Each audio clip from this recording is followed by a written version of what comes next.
Hola, amada familia Corandeo. Este es nuestro primer devocional matutino 2024, Verdad para Vivir. Bienvenidos. Febrero 18. Comprado para Dios. Con tu sangre compraste para Dios a gente de toda tribu, lengua, pueblo y nación, y los has hecho un reino y sacerdotes para nuestro Dios, y reinarán sobre la tierra. Apocalipsis 5, 9 al 10. Bueno, mis hermanos, vamos a iniciar orando a nuestro buen Señor, presentando este devocional en las manos de nuestro Redentor, y que el Señor nos guíe en todo. Así que oremos a nuestro Dios, hermanos. Padre bondadoso, buenos días, Señor.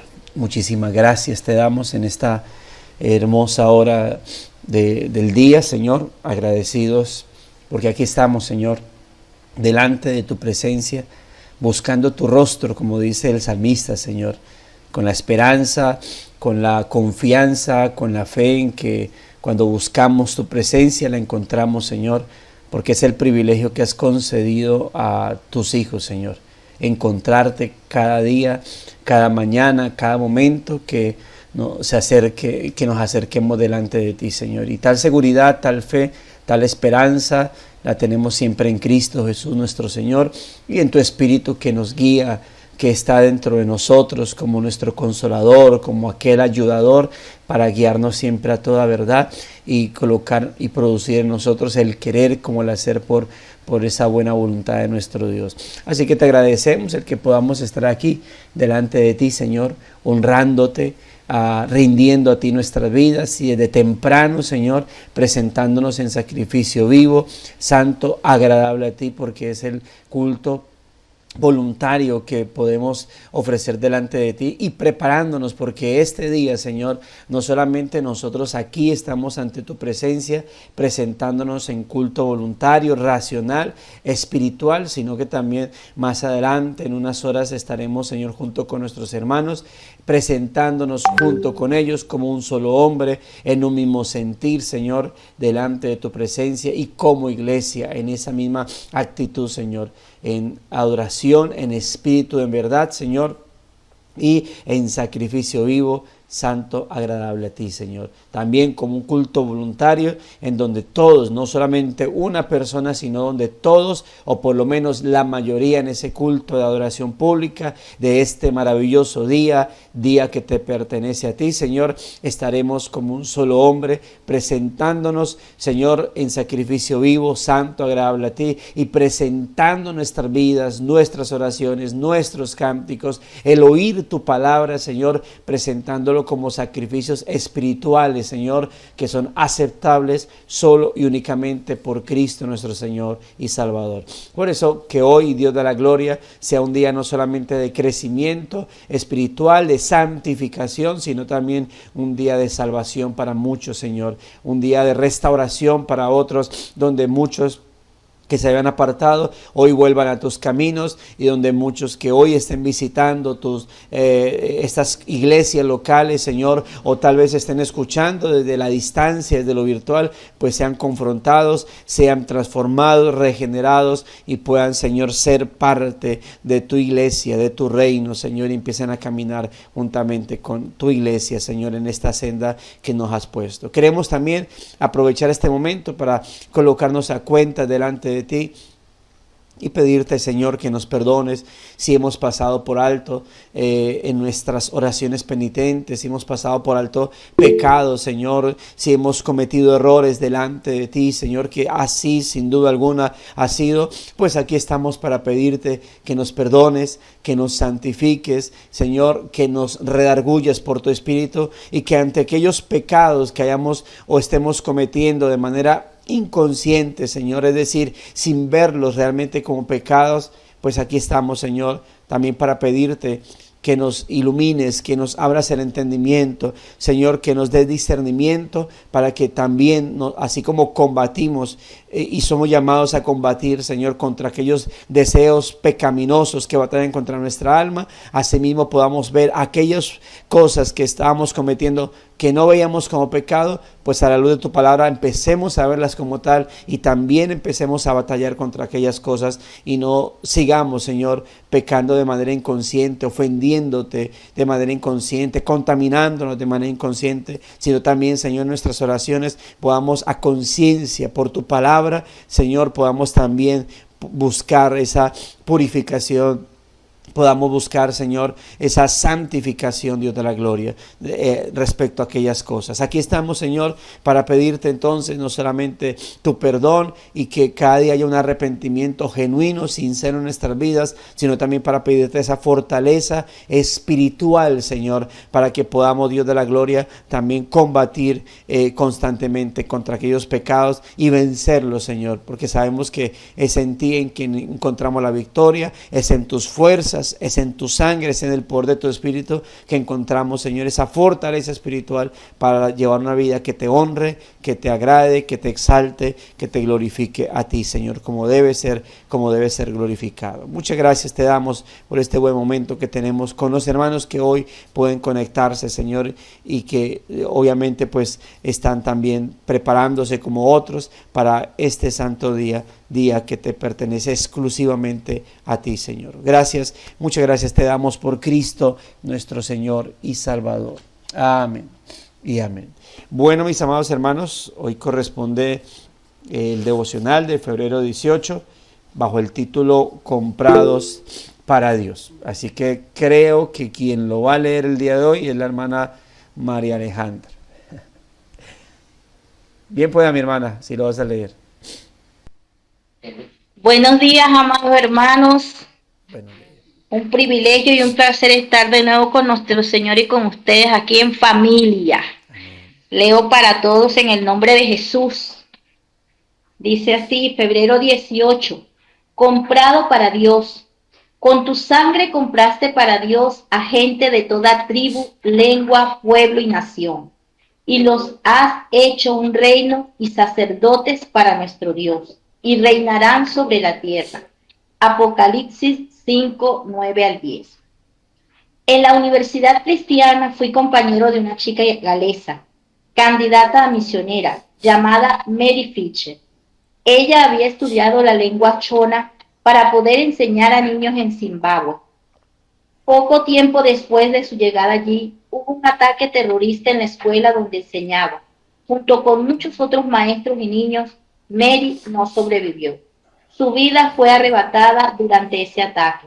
No obstante, aunque su muerte fue trágica, su vida había testificado del gozo sin igual de servir a Dios, no solo aquí, sino también en la eternidad. En el cántico de los ancianos alrededor del Cordero en el Apocalipsis, se nos recuerda que el propósito de la muerte de Cristo fue comprarnos.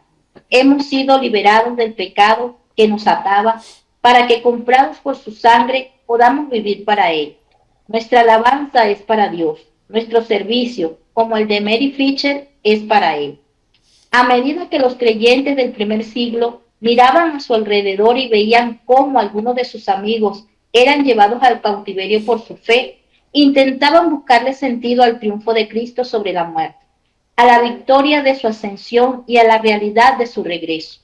A la luz de las tribulaciones que enfrentaban, estos cristianos podían encontrar aliento en el recordatorio de que, aunque aún cuando Cristo hizo expiación por nuestros pecados, su enfoque siempre estuvo en el Padre. Él nos compró para Dios. ¿De qué otra manera podemos darle sentido a las tragedias que encontramos en las biografías de misioneros o explicar el caos aparentemente generalizado en la muerte de los mártires? La última grabación de Mary Fisher nos ofrece claridad en esto.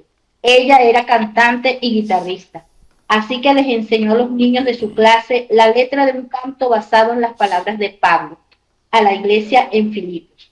Para mí, el vivir es Cristo y el morir es ganancia. Filipenses 1:21. Andar por su camino sostenidos de su mano, dice el canto, es la forma de encontrar paz y gozo. Este canto no es nada sino palabras vacías si Apocalipsis 5 no es verdad absoluta, cuando nos dice que Jesús fue a la cruz para comprarnos para Dios. Y Apocalipsis 5 es verdad absoluta. Por lo tanto, aun si todo nuestro aliento fuera exprimido en servicio a Él, incluso si toda nuestra vida fuera pisoteada por amor a su nombre, aún así habría sido tiempo, energía y vida bien invertidas. Has sido comprado por Dios para que puedas alabarlo hoy y disfrutar de Él por toda la eternidad. Sin importar lo que el día tenga para ti, asegúrate de atravesarlo con esto como tu más grande pasión y más alto propósito. Muchas gracias, hermana.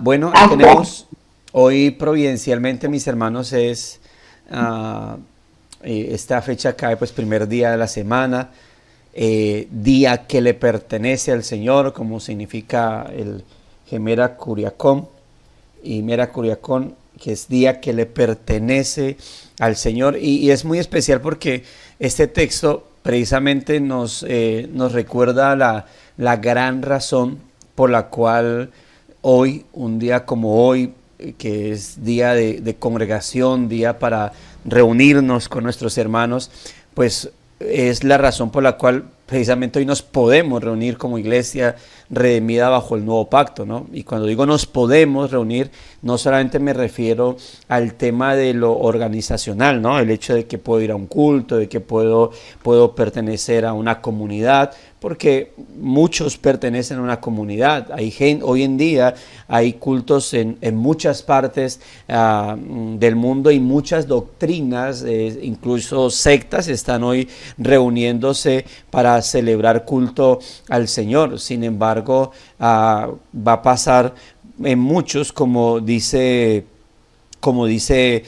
Señor le dijo a la mujer samaritana: ustedes adoran lo que no saben. Hoy mucho culto se está celebrando, pero es culto idolátrico, ¿no?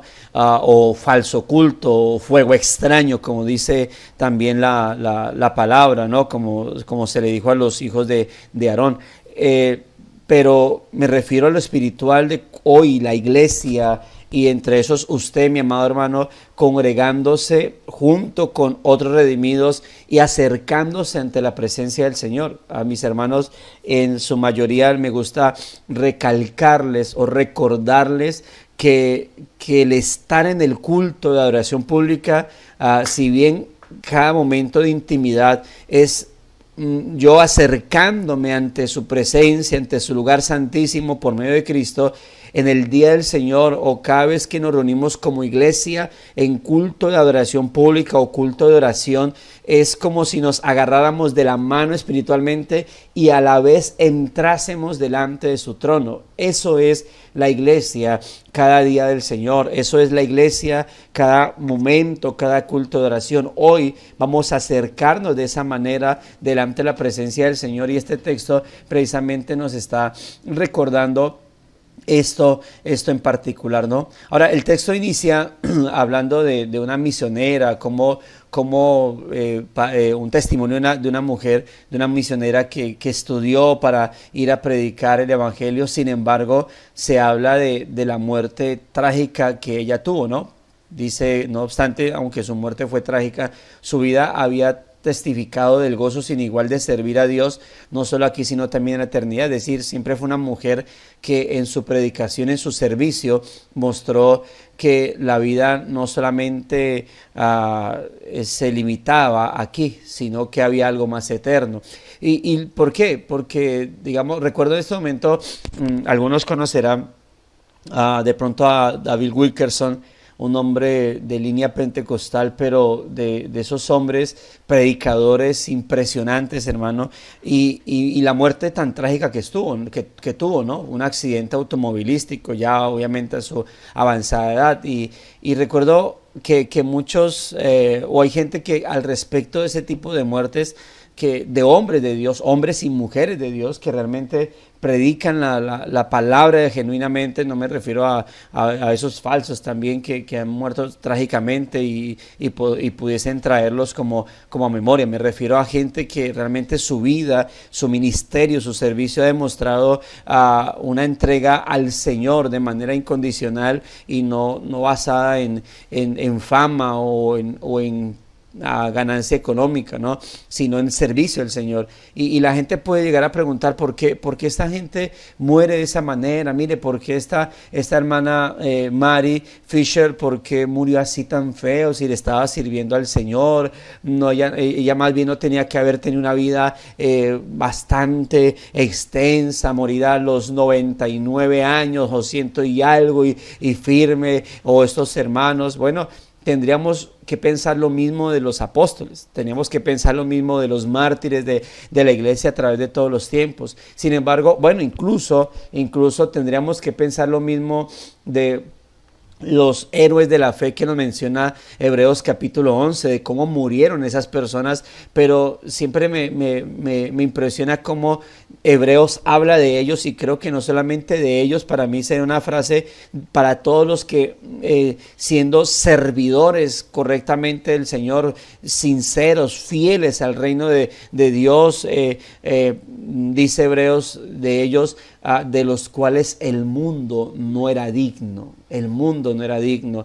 ¿Y por qué? Porque el punto no es cómo mueren ellos, si en sufrimiento o en alegría, porque así como muchos de esos hombres y mujeres han muerto atrozmente, también hay muchos que han muerto de manera feliz.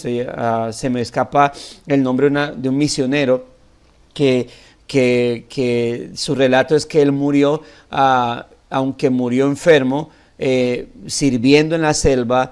Dice que cuando lo encontraron postrado en una posición de oración, en la posición que mantenía siempre. Decía, murió orando al Señor en medio de su enfermedad y en medio de su servicio, murió así, adorando al Señor, o como muchos de nosotros quisiéramos morir, ¿no? Acostarnos a dormir y abrir nuestros ojos en la gloria eterna, pero no siempre va a ser así. Pero el punto no es cómo morimos, sino en quién morimos, y es en Cristo, porque es lo que va a asegurar nuestro reposo eterno, ¿no? Así que dice en el Cántico de los Ancianos, es decir, este texto que está relatando de Apocalipsis capítulo 5, alrededor los cánticos de ellos alrededor del Cordero, se nos recuerda que el propósito de la muerte de Cristo fue comprarnos. Dice, nos ha comprado para Dios. Es decir, hemos sido libertados del pecado que nos ataba, para que comprados por su sangre podamos vivir para Él. Nuestra alabanza es para Dios, nuestro servicio, como el de Mary Fisher, es para Él. Y Pablo hace referencia a cómo nosotros hemos sido libertados del poder del pecado. Y Pablo dice, pero no usemos esta libertad para ocasión para la carne, para pecar, o para supuestamente adherirnos a reglas humanas, como lo es el contexto de Gálatas. Nosotros hemos sido comprados por el Señor, porque estábamos en poder de Satanás, quien era nuestro esclavizador, cuyas cadenas sobre nuestra vida, obviamente él usaba para su favor, para dominarnos, que eran las cadenas del pecado que nos tenían dominados, ¿verdad? Dominados totalmente. Y el Señor pues nos compró con su sangre preciosa, de tal manera que rompió, destrozó esas cadenas y nos hizo libres para hacer lo que esas cadenas no nos dejaban hacer, y era vivir o tener una vida para glorificar al Señor, tener una vida para exaltar a Dios, para vivir para Dios. Para eso el Señor nos hizo libres, ¿no? Algunos interpretan o quisieran interpretar como que el Señor nos hizo... Ok, ese mismo hermano, David Livingstone, ese mismo. Entonces el Señor nos hizo libres a nosotros, es para que podamos servirle a Él. No, algunos interpretan lo que iba a decir en la idea, es que algunos interpretan como que el Señor dice, bueno, lo compro en la libertad, lo compro en la esclavitud del pecado, lo traigo a libertad, lo pongo ahí enfrente, nos puso enfrente de Él y nos dice, mira, ya te hice libre, haz lo que tú quieras, ¿sí? Si quieres seguir pecando, pues vuelve y peca, o si quieres venir a mí, ven a mí. La Biblia dice que, y ese es el tema de la santificación, que Él nos apartó del poder del pecado, de las garras de Satanás, para Él. Por eso el título santos se nos aplica a nuestra vida primariamente por causa de esa acción. El Señor nos aparta para sí mismo, nos aparta del poder del pecado para colocarnos en su regazo, y de esa manera entonces nosotros empecemos a llevar una vida de santificación, una vida de purificación, una vida de rendición a Él. Así que, y eso lo hizo bajo la acción de la obra de Cristo. Es decir, Dios envió a su Hijo para que por medio de Él fuésemos adquiridos. Cuando Pedro dice que nosotros somos real sacerdocio, nación santa, linaje escogido, dice, la Reina Valera dice, pueblo adquirido por Él. Y otras versiones traducen, creo que el texto más concretamente dice, pueblo de su propiedad. Pueblo que Él adquirió como de su propiedad, y esto es a través, como lo dice Primera de Pedro versículo 1, a través de la sangre preciosa, no a través de oro o plata o piedras preciosas, sino a través de la sangre que Cristo, como cordero inmolado de antes de la fundación del mundo, pues derramó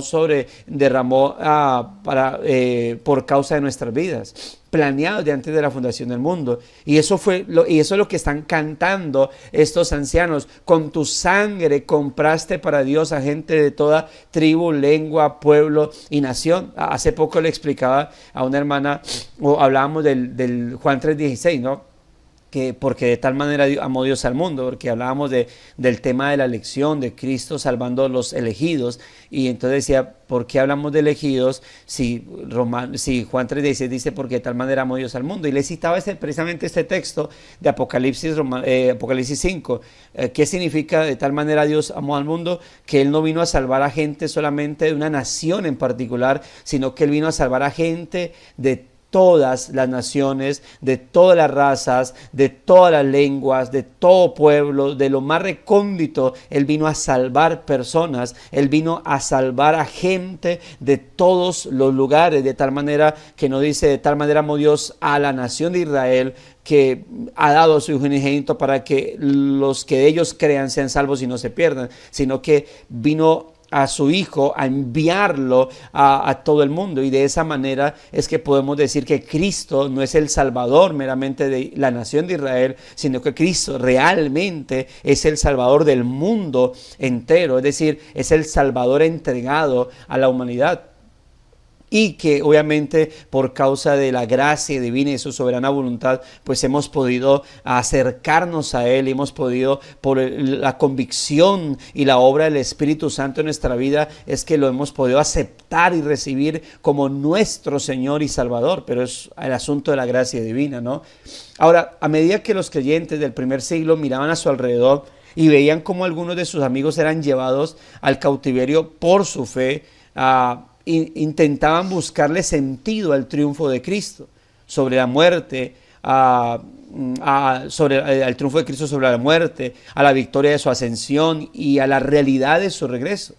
Buscaban cómo poder de esa manera, o pensar en eso, sentir como tranquilidad ante eso que estaba pasando, ante esa persecución. El tema de cómo los cristianos eran llevados al circo romano, cómo a muchos los sacrificaban colocándolos en las estacas y encendiéndolos, iluminando de esa manera la entrada al circo romano, cómo muchos eran llevados juntamente con su familia al interior del circo, y si no era que soltaban las fieras para que los devoraran, era que soltaban a los soldados romanos supuestamente para que ellos pelearan contra los soldados y se defendieran. Pero esos hombres lo que hacían era, estas personas, esos creyentes, junto incluso con sus hijos, eran arrodillarse en el centro del circo, a clamar al Señor, mientras que esos soldados pues los iban masacrando a uno por uno, porque ellos no se iban a defender, no iban a pelear. Sí, es cierto que lamentablemente pues muchos que no eran genuinos creyentes pues preferían retroceder a su fe, pero los verdaderos, los genuinos creyentes, a costa de su vida, a pesar de incluso ver que sus familiares, esposas, esposos, hijos, padres iban a ser sacrificados, aún así ellos estaban ahí defendiendo su fe y entregando su vida por causa del Señor. Entonces, a la luz de las tribulaciones que enfrentaban esos cristianos, podían encontrar aliento en el recordatorio de que aun cuando Cristo hizo expiación por nuestros pecados, su enfoque siempre estuvo en el Padre.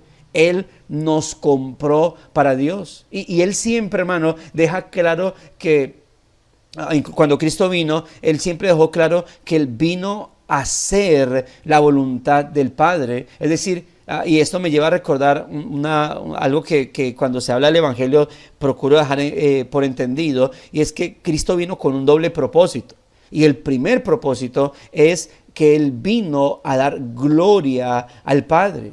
Él vino a dar gloria a Dios a través de vivir perfectamente como hijo de Dios. Algo que la creación no hizo, como esa propiedad de Dios inicial con Adán y lo desobedeció. Algo que Israel no hizo cuando Él toma a Israel, lo adopta como nación propia de Él, escoge a esa nación y tampoco puede hacerlo, pues el Hijo viene a hacerlo. Cristo viene por eso tanto en representación de la humanidad como en representación del pueblo de Israel. Por eso llaman al segundo Adán, pero también por eso en esa secuencia de hijos, pues lo llama también, es un representante de Israel. Cristo vino por eso en primera medida a vivir para la gloria de Dios, a honrar, a dar gloria al Padre de la manera en como no lo hizo su creación y de la manera en como no lo hizo el pueblo de Israel. Por eso cuando respondamos o cuando vayamos a responder a la pregunta ¿con qué propósito Cristo vino al mundo? La pregunta inicial no puede ser, o la respuesta inicial no puede ser para redimirnos. Eso sería la consecuencia de lo primero. El primer propósito es dar gloria a Dios, honrar a Dios como su creación, y la nación de Israel no lo hizo. Entonces, siendo obediente de manera perfecta. Y el segundo propósito por el cual Cristo vino es para ser nuestro perfecto sustituto y de esa manera redimirnos. Lo segundo está conectado con lo primero. Si Cristo no hubiese sido perfecto hombre, no hubiese sido perfecto sustituto. Cristo tenía que ser perfecto para Dios, para que así de esa manera fuese como lo ilustraba en la antigüedad de la figura de cordero, un cordero perfecto. Así que por eso dice, su enfoque estuvo primero en el Padre. Él nos compró para Dios. Hace la pregunta aquí, ¿de qué otra manera podemos darle sentido a las tragedias que encontramos en las biografías de misioneros o explicar el caos aparentemente generalizado en la muerte de los mártires? La última grabación de Mary Fisher nos ofrece claridad en esto. Ella era una cantante y guitarrista, así que les enseñó a los niños de su clase la letra de un canto basado en las palabras de Pablo a la iglesia en Filipos. Para mí el vivir es Cristo y el morir es ganancia. ¿Sí? En ese cántico, es un cántico que está en inglés, no lo encontré traducido, lo escuché y le puse subtítulos, y dice, parte de la canción es: andar por su camino sostenido de su mano es la forma de encontrar paz y gozo, porque para mí el vivir es Cristo y el morir es ganancia. Y eso es una gran verdad, mis amados hermanos, para nuestra vida. Es una realidad, el vivir es Cristo y el morir es ganancia. Es lo que nosotros obviamente tenemos muy en claro, o debemos tener muy en claro. ¿Qué es la vida? Ayer precisamente escuchaba en la lectura que hacían en la lectura del libro de los sábados, hablando acerca de qué era la felicidad, ¿no? En quién se iba a encontrar la felicidad, o cuál era el bien supremo, o debiese ser el bien supremo para cada creyente. Bueno, la conclusión al final de todo esto es: Dios debe ser nuestro bien supremo, Dios debe ser nuestra plena felicidad. Y es lo que Pablo entiende. Para mí el vivir es Cristo y el morir es ganancia. Al final, por eso la muerte, sí, yo sé que todos hablando con hermanos decíamos o llegamos a la conclusión de que el temor para mucho creyente no es en sí la muerte, sino la forma en cómo vamos a morir. O sea, de pronto va a ser la forma o la transición hacia el momento en que ya nuestros ojos se cierren definitivamente. Y es lo que de pronto a veces nos pone a tambalear un poco. Bueno, ¿cómo voy a morir? Sufriendo terriblemente, con terribles dolores, con terribles enfermedades, porque al final todos tenemos o debemos estar seguros que al final, si nos vamos, la seguridad y la ganancia es que sabemos dónde vamos a llegar, sabemos a dónde vamos a ir. Muchos de los mártires era su expresión al respecto. No nos da miedo la muerte. Yo sé para dónde voy. Yo sé a dónde voy a llegar. Yo sé cuál es el destino que me está esperando. Sé cuál es mi meta de llegada. El morir, el vivir es Cristo, y el morir es por eso ganancia. Pero el morir es ganancia debido a lo que es nuestro vivir. Hemos hablado en varias ocasiones, en alguna ocasión tocamos el tema de cómo lamentablemente para todo el mundo, pareciera que para este mundo en su universalismo, para todo el mundo el morir es ganancia. Porque el que se muera descansó en paz, descansó en paz, descansó en paz, ¿verdad? Pero esa es una realidad exclusivamente para los creyentes. Solo para los creyentes el morir es ganancia. ¿Por qué? Porque la vida de ellos está en Cristo, la vida nuestra está en Cristo, y por eso para nosotros el morir es ganancia. Y es bonito esto, ¿no? Esa frase, andar por su camino sostenido de su mano, es la forma de encontrar paz y gozo. Y una de las hay muchos versículos, muchos que me gustan a mí. Yo, obviamente sí que sé que la frase debiese ser toda la Biblia me gusta, pero es que hay versículos que son muy hermosos. Y cuando leía esto de andar por su camino sostenido de su mano, siempre me lleva a recordar esa frase de Cristo en Juan 10. Nada ni nadie los podrá arrebatar de la mano de mi Padre. Nada los podrá arrebatar de mi mano. Y es porque es glorioso, porque realmente trae seguridad de salvación para mi vida. Yo sé que el Señor constantemente habla de esa responsabilidad cristiana que tenemos, y hace poco hablábamos acerca de ello, respecto a que como pámpanos estamos adheridos a la vid y que no podemos desprendernos porque separados de Él nada podemos hacer, y esa es la realidad. Y nosotros debemos caminar en nuestra vida cristiana con ese pensamiento. No puedo separarme de mi Señor. No puedo desprenderme de mi Señor. Esa es la responsabilidad que yo tengo. Es la responsabilidad que debe estar marcada en mi vida. Yo no me puedo desprender. No me puedo alejar de la mano de mi Señor. No me puedo alejar del camino del Señor. Esa es mi responsabilidad. Debo ir debo llevar la vida cristiana con eso en mente. No me puedo alejar de mi Señor.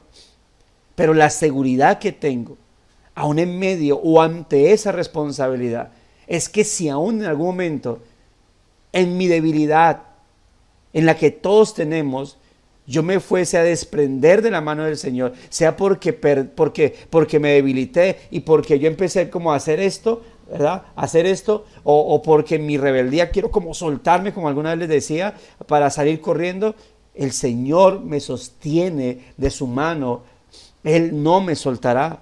Y eso produce gozo y tranquilidad en mi alma, porque sé que en medio de las más terribles circunstancias, en medio de las más terribles adversidades, Él estará ahí acompañándonos. Él ha prometido, Él ha dicho esa palabra que encontramos en Hebreos capítulo 13, no te dejaré, no te desampararé. Palabras que desde Josué se le dijeron al pueblo, no te dejaré ni te desampararé. Son las mismas palabras que ahora nosotros como creyentes estamos recibiendo. ¿Y por qué no te dejaré ni te desampararé? Es que tú eres mi propiedad. Es que yo te compré. Es que tú eres mío y yo soy irresponsable. Yo puedo llegar a perder cosas. Yo puedo decir, uy, dejé las gafas por allá. Te estoy tirando a mi esposa. Yo puedo perder un celular, puedo perder una cachucha, una boina, algo puedo dejar por ahí tirado. Sí, soy descuidado, soy irresponsable. Nuestro Señor no. Por eso el Señor le dijo a Cristo, dice, y todo lo que el Padre me da vendrá a mí, y yo lo resucitaré en el día postrero y nada se perderá. Y cuando Él dice todo lo que el Padre me da, no se está refiriendo a cosas, se está refiriendo a personas. Porque lo que va a ser resucitado en el día postrero no son cosas, ¿son qué? Son personas. Y Él dice, todo lo que el Padre me da, vendrá a mí. Y yo lo resucitaré en el día postrero. Nada se perderá, ninguno se perderá. ¿Y por qué? Porque somos de su propiedad. Dios es perfecto, incluyendo en proteger y guardar lo que es de Él. Bueno, es lo que dice incluso Judas, el escritor, cita ese mismo, o nos da esa seguridad en el único capítulo que hay, los versículos 24 al 25. Bueno, quiero que lo podamos leer de pronto Judas, el capítulo único, verso 24 y 25. Dice así: y aquel que es poderoso para guardaros sin caída y presentaros sin mancha delante de su gloria con gran alegría, al único y sabio Dios nuestro Salvador, sea gloria y majestad, imperio y potencia, ahora y por todos los siglos. Amén. Así es. ¿Sabe qué me gusta de este texto? Que Judas simplemente hubiese podido decir al único y sabio Dios nuestro Salvador, sea gloria y majestad. Ya. Imperio y potencia, ahora y por todos los siglos. Amén. Él hubiese podido decir eso y ya. Porque es lo que buscaba decir. Dar gloria al único y sabio Dios. Pero él añade esa frase: y aquel que es poderoso para guardarnos sin caída y presentarnos sin mancha delante de su gloria. ¿Y por qué puede hacer eso? O sea, ¿qué es lo que le hace poder hacer eso? Primero, que es omnipotente, que es soberano, pero también esto tiene que ver con su Hijo Jesucristo, con el sacrificio de Cristo. Nos compró para Él. Somos pueblo de su propiedad. ¿Cuánto? Yo sé que en algún momento, sobre todo cuando hubo se hablaba mucho de la trata y compra de personas, donde se hablaba de que no le pongan precio a tu vida, cosas así por el estilo. Bueno, nosotros tenemos precio. El asunto es que lo que costamos nosotros para que fuésemos propiedad divina es algo preciosísimo. Cuando Pedro habla de la preciosa sangre, no se refiere a la bonita o hermosa sangre de Cristo, sino a precio de la invaluable sangre de Cristo, la sangre de gran precio que es la del Señor. Por ella fuimos comprados. Somos, hermanos, propiedad divina. Dice Efesios capítulo 1, versículo 13, que fuimos sellados nosotros con las arras del Espíritu. El Espíritu Santo sobre nosotros es la garantía de a quién nosotros le pertenecemos. Es como si el Señor dijera: bueno, ya los compré a precio de sangre, el sello que van a llevar ustedes, mi Espíritu. Les pongo mi Espíritu en ustedes porque ustedes son míos. Por eso el Espíritu es exclusivamente de los creyentes. Como dijo Cristo, el mundo no le ve, no le conoce porque no le recibe. Bueno, porque el Espíritu es para solamente los hijos de Dios. Hermano, esto muestra realmente esa labor y ese compromiso del Padre en salvarnos. Bueno, el compromiso del Dios Trino, ¿no? Como hemos hablado, el Padre decretó la salvación desde la eternidad. Y parte de su decreto es que el Hijo fuere enviado a morir por nosotros. Por eso cuando el Hijo es manifestado en carne, Él toma forma corpórea. ¿Para qué? Para lograr eso que se decretó en la eternidad. Nuestra salvación. Y una vez Cristo muere en la cruz y ocurre todo lo que ocurrió en la cruz: sustitución, imputación, expiación, propiciación, redención, justificación. Una vez Él ha dejado listo eso, es la labor del Espíritu Santo aplicar todos sus beneficios en nuestra vida. Por eso podemos decir que nuestro Dios Trino es nuestro Salvador en cada una de las formas en cómo lo ha hecho. Y ver cómo Dios ha llevado a cabo esos asuntos, hermano, muestra la gracia, porque Dios es autosuficiente. Dios es el único ser independiente. Él no necesita de nosotros. No necesita de un pueblo, no necesita de salvar a nadie, haber salvado a nadie, no necesita la adoración de nadie. Él es autosuficiente, Él está completo en sí mismo. El salvar a un pueblo y el permitir o el demandar que un pueblo le adore es simplemente un acto de gracia y misericordia para a esos a quienes salvó y a esos a quienes se les demanda adoración. Cuando Dios dice, deben adorarme, el privilegiado soy yo. Los privilegiados somos nosotros, que siendo como somos, podemos acercarnos ante la presencia del Señor, como dice el salmista: ¿quién soy yo para que tengas de mí misericordia? ¿Quién soy yo, hijo de hombre, para que te acuerdes de mí? ¿Quién soy yo para que te hayas querido salvar? Dice en uno de los libros de Spurgeon que cuando él enseñaba a estudiantes, decía que siempre cuando hablaba de la predestinación, siempre que hablaba de la predestinación, la pregunta constante era, maestro o profesor, ¿por qué el Señor salvó a algunos y no a otros? ¿Sí? Siempre era la pregunta, y él tenía que responder esa pregunta, tenía que responder la pregunta. Y una vez hablando de ese tema, él registra, creo que es en discurso a mis estudiantes, me parece, o preparados para el ministerio, o ministerio ideal, creo que es, uno de esos dos libros, y él decía que una vez, hablando del tema, un joven levantó la mano y dijo, ya sé cuál es tu pregunta. Me dijo, sí, profesor, es que ante el tema de la elección y predestinación, yo tengo una inquietud. Me dijo, sí, que ¿por qué él salvó a algunos y a otros no? Me dijo, no, la pregunta es, ¿por qué me salvó? ¿Qué hice yo para que él me salvara? Y entonces él, pues dice, la forma en cómo se registra es que quedó como un poco impresionado porque el enfoque de ese joven no fue en por qué no salvó a los que no salvó, sino por qué los salvó a él, cuando al igual que los otros tampoco lo merecen, tampoco lo merece. Y la respuesta es gracia. La respuesta es, sí, obviamente podemos decir muy secamente, porque así Dios lo determinó y punto, ya. Pero es que detrás de esa determinación del Señor, como dice Efesios, hay amor. Y hay amor, y detrás de ese amor hay gracia, porque ¿qué hemos hecho nosotros, o sea, para Dios comprarme? ¿Qué soy yo? O sea, que uno diga, o sea, yo realmente, cuando Pablo dice que somos viles, menospreciados, necios, si fuésemos esclavos, ¿verdad? Y nos fueran a comprar y dijéramos, bueno, aquí les presento a este esclavo, su nombre es David Torres, es de lo más vil, de lo más menospreciado, es de lo más necio, testarudo, tonto, tarado, estúpido que hay, es debilucho, ¿cuánto van a dar por él? Bótelo, más bien.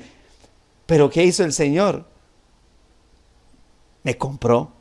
Hermano, ¿qué hizo Dios contigo? Te compró. Y eso es gracia sobre gracia. Realmente, hermanos, el amor de Dios es inconmensurable. La gracia es inescrutable.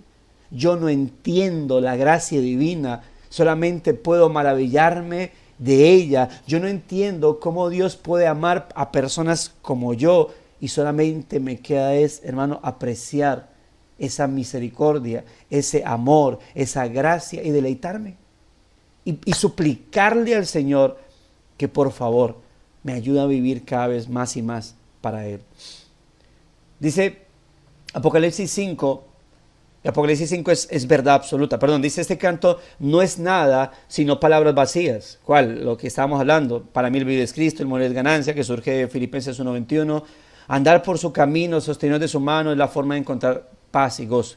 Dice él, este canto no es nada sino palabras vacías. Si Apocalipsis 5 no es verdad absoluta.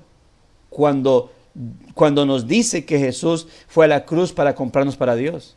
O sea, si eso no es una verdad absoluta, si realmente no estamos convencidos de que somos propiedad divina, pues Apocalipsis 5 no tiene nada de aliento para nuestra vida. Pero el asunto es Apocalipsis 5, mis hermanos, es una verdad absoluta.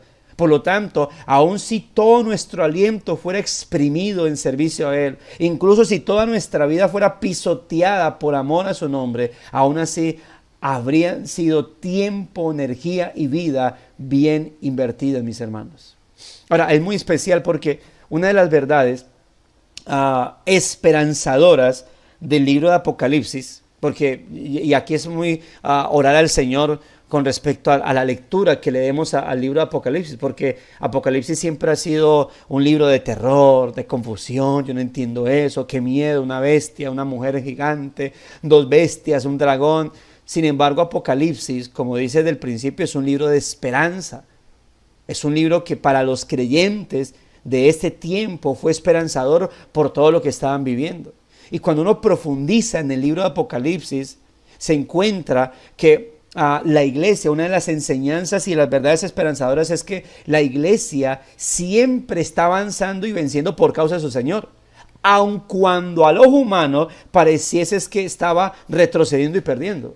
Pero la esperanza que nos brinda Apocalipsis es esa: la iglesia siempre está avanzando, la iglesia siempre está venciendo por causa de aquel que venció en la cruz del Calvario.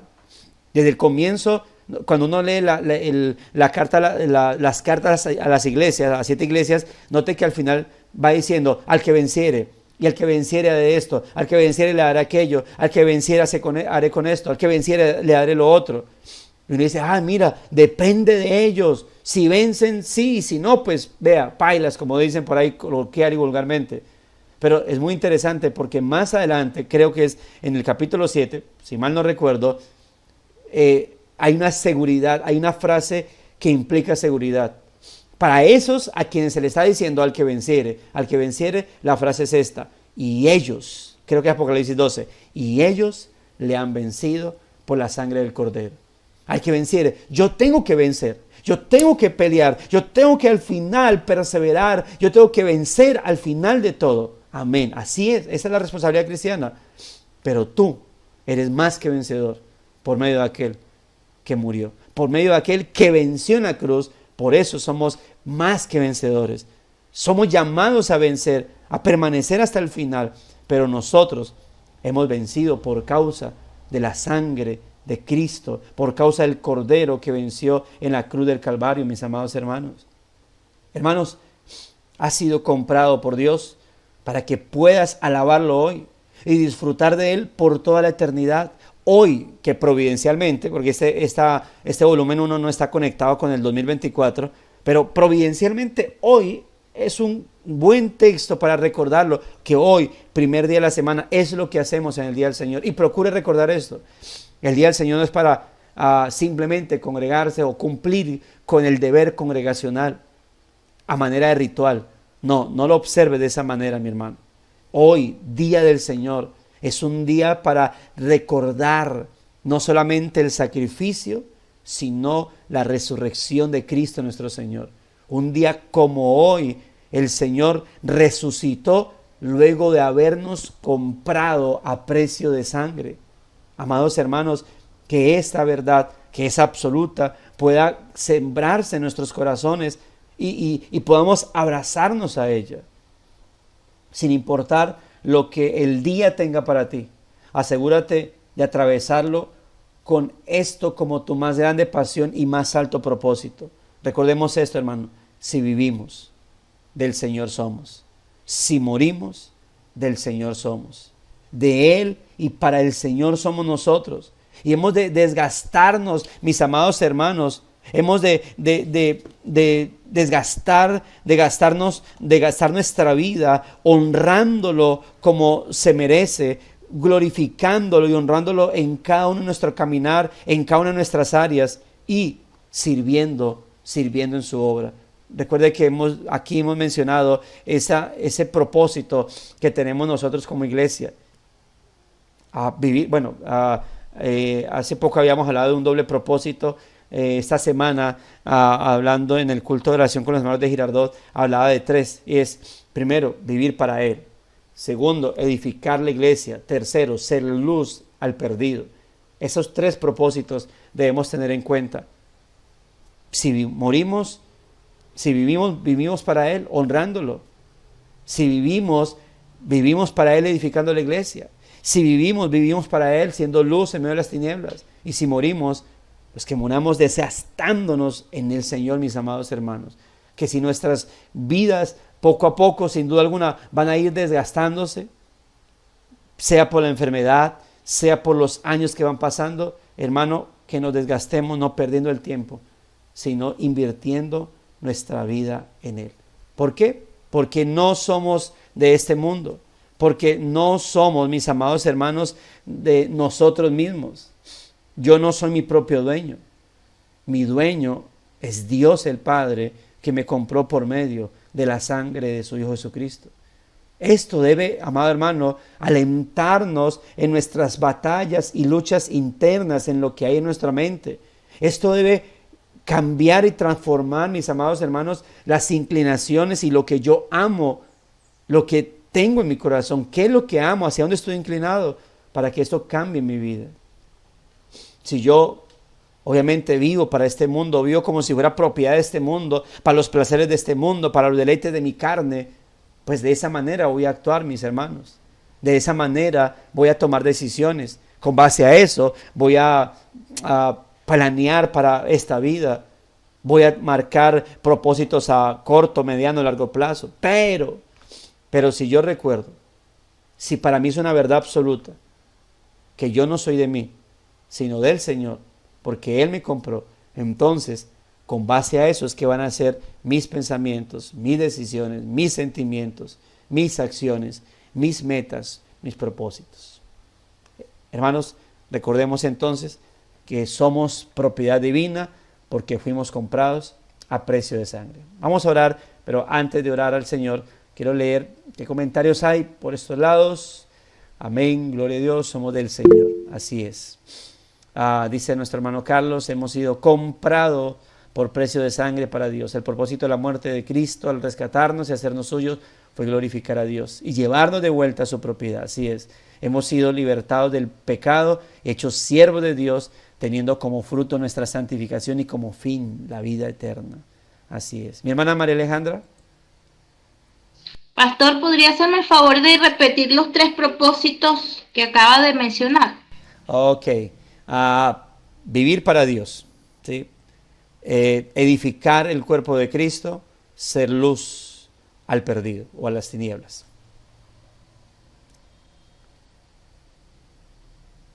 Hermana Andrea. Pastor, yo solo quiero recordar Juan 17:20, que dice: no te ruego solamente por estos, sino también por los que han de creer en mí al oír el mensaje de ellos. Te pido que todos ellos estén unidos, que como tú, Padre, estás en mí y yo en ti, también ellos estén en nosotros, para que el mundo crea que tú me enviaste. Creo que debe ser demasiado esperanzador pues para nosotros saber que la primera persona que oró por nosotros fue el mismo Señor Jesucristo y sigue intercediendo por nosotros ante el Padre y que le pertenecemos a Él. Definitivamente la gracia de Dios es maravillosa. Así es, así es. Comprar a estos seres como nosotros es bastante esperanzador, es lleno de mucha gracia el saber esto, ¿no? La sublime gracia la que nos salvó, con la que el Señor nos salvó. Vamos a orar, mis amados hermanos. Padre bondadoso, gracias. Quisiéramos, Señor, decir infinitas gracias, pero como ya lo he dicho, como seres finitos podemos presentar cosas infinitas, no podemos hacerlo, Señor. Quisiéramos poderte decir te amo infinito, como dicen algunos, pero te amamos más bien imperfectamente. Y te damos gracias, Señor, por tu paciencia, por tu amor, por ese amor eterno con el cual nos has amado, Señor. Y te pedimos nos ayudes a cada día vivir para ti, Señor.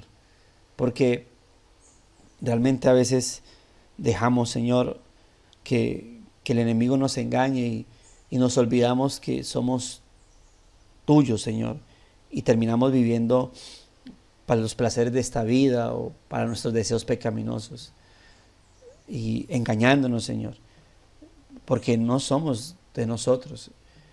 Sin embargo, Dios, te pedimos nos ayudes porque cuando la gente persiste, cuando aquel que profesa un cristianismo y persiste en los placeres del mundo y persiste en vivir para sus deseos, pues tal vez puede estar mostrando una realidad, y es que el tal no ha sido comprado para el Señor, no ha sido comprado por Dios, y por eso quiere vivir en los placeres de este mundo.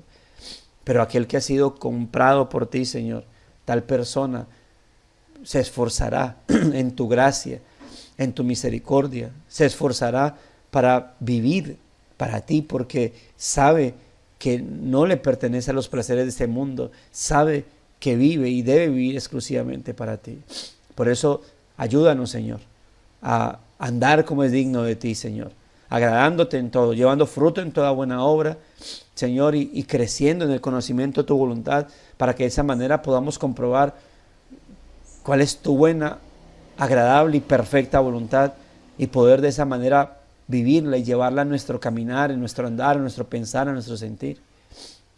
Perdónanos, Señor, si nos hemos comportado en el transcurso de la semana o de este último tiempo, Señor, como si no fuéramos tuyos, viviendo para nuestros placeres. Perdónanos, Señor.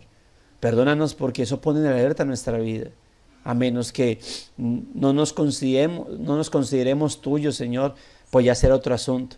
Y si hay algún hijo tuyo aquí entre nosotros, Señor, que se está comportando de esa manera siendo hijo tuyo, redargúyelo, Señor, corrígelo, Señor, humíllalo delante de ti y vuélvelo a tus caminos, porque de otra manera, Señor, entonces estaría mostrando, revelando su genuina naturaleza. Ayúdanos, Señor, a los que estemos perseverando en tu caminar, porque, Señor, somos débiles, pero en ti somos fuertes. Y el que crea estar firme, mire que no caiga, dice tu palabra. Y por eso te pedimos nos ayudes. Si nuestro comportamiento realmente está conforme al ser que somos comprados tuyos, que somos de tu propiedad, pues ayúdanos a permanecer así, a permanecer firmes en ti, Señor. Ayúdanos, te lo pedimos, a perseverar hasta el final, Señor, para caminar, a actuar dignamente de nuestra profesión, Señor. Como dice tu palabra, como es digno el Evangelio con el cual hemos sido abrazados, hemos sido rodeados. Ayúdanos, Señor, te lo pedimos. Y encomendamos, Señor, nuestras vidas, nuestras peticiones, Señor, y nuestra vida cristiana delante de ti, Señor. Y encomendamos nuestros cultos de adoración, el cual tendremos con nuestros hermanos en próximos minutos, en próximas horas, Señor. Guarda a mis hermanos camino a su iglesia local. Protégelos, Señor, permíteles llegar sanos y salvos ahí, y que al salir, Señor, sea que al mediodía o pasen parte de la tarde con los hermanos, Señor, que al final del día podamos, Señor, tener esa seguridad de que hemos crecido espiritualmente en santificación, en pureza, en edificación a nuestros hermanos, en coinonía, en vida íntima, devocional, Señor, y pues podamos terminar nuestro lecho de descanso agradeciéndote por habernos permitido llevar a cabo de manera correcta este día, Señor. Muchas gracias te damos, oh Dios, por este buen momento que hemos tenido delante de ti, por Cristo nuestro Salvador. Amén y amén. Hermanos, si alguien tiene algún comentario final, bien puede hacerlo, o si no, para que podamos despedirnos y pues irnos a alistar para este buen momento. Si no, fue un placer, hermano, haber compartido una vez más el día de hoy. Con mis hermanos nos veremos en minutos o en horas, y con los demás hermanos pues nos veremos el día de mañana. Gracias y paz a todos. Un gran abrazo, mis hermanos. El Señor les continúe bendiciendo. Cuídense. Chao, chao. Buen día para todos. Mis hermanos, buen día, nos vemos más tarde. Ok, hermanito.